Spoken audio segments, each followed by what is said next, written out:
আপনি যদি ড্রপশিপিং শুরু করতে চান তাহলে ১ নম্বর চাবিকাঠি হলো সঠিক প্রোডাক্ট নির্বাচন। ভুল প্রোডাক্ট মানেই মার্কেটিং খরচ পানিতে যাবে। আজকে আমি বলবো কিভাবে ৭টি পয়েন্ট দেখে আপনি সঠিক প্রোডাক্ট নির্বাচন করতে পারবেন, যেটা বিক্রি হবে আর লাভও হবে।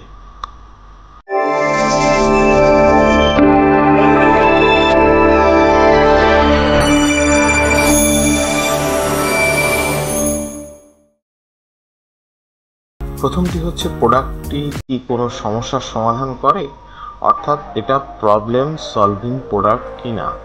যে প্রোডাক্ট মানুষকে একটা ছোট বা বড় সমস্যা থেকে মুক্তি দেয় সেই ধরনের প্রোডাক্টই বেশি বিক্রি হয়। যেমন পোস্টিউ কারেক্টর, কিচেন হ্যাকস, কার স্ক্র্যাচ রিমুভার এই জাতীয় প্রোডাক্ট আপনি চয়েস করতে পারেন। ২. প্রোডাক্টটি কি ইউনিক বা ভাইরাল হবার মতো? যদি প্রোডাক্টটি চোখে পড়লে ওয়াও মনে হয় আপনার নিজের কাছে, তাহলে সেটি ভাইরাল হবার সম্ভাবনা বেশি। যেমন 3-in-1 mobile charger, magic cleaning sponge ইত্যাদি। সহজে বোঝানো যায় এমন প্রোডাক্টটি 5 থেকে 10 সেকেন্ডের মধ্যে ভিডিওতে বোঝানো যায় কিনা, এটা খুবই গুরুত্বপূর্ণ। অর্থাৎ 5 থেকে 10 সেকেন্ডের মধ্যে আপনি আপনার কাস্টমারকে ভিডিও দেখিয়ে বোঝাতে পারছেন কিনা প্রোডাক্টটি কি এবং এটা কিভাবে আপনার কাজের সমাধান করে। যেটি সহজে বোঝানো যায় সেটির মার্কেটিংও কিন্তু সহজ হয়। এরপরে যে বিষয়টির দিকে খেয়াল রাখতে হবে সেটি হচ্ছে লাইট ওয়েট ও সহজে শিপিং যোগ্য কিনা। খুব অনেক বড় প্রোডাক্ট, ভারী প্রোডাক্ট, ভেঙে যায় এই ধরনের প্রোডাক্ট নির্বাচন করা যাবে না।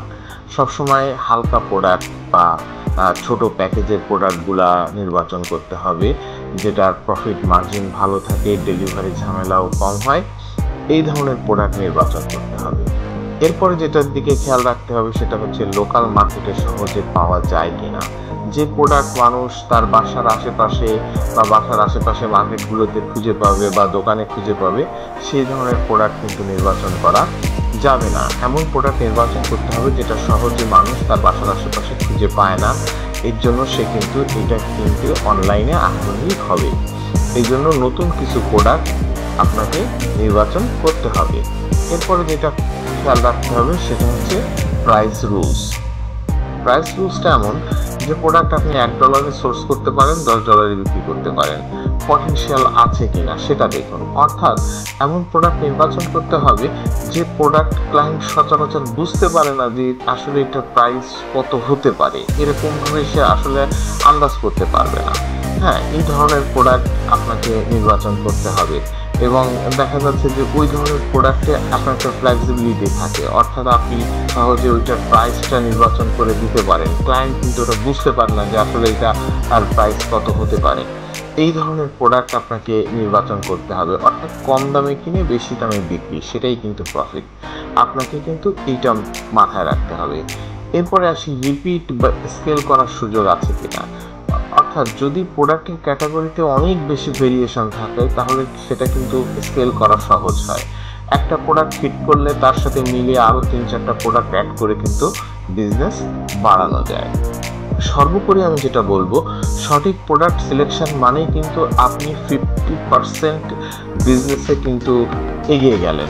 এই পয়েন্টগুলো মনে রাখলে আপনি বিজনেস শুরু করার আগেই বাকিদের চেয়ে এগিয়ে থাকবেন।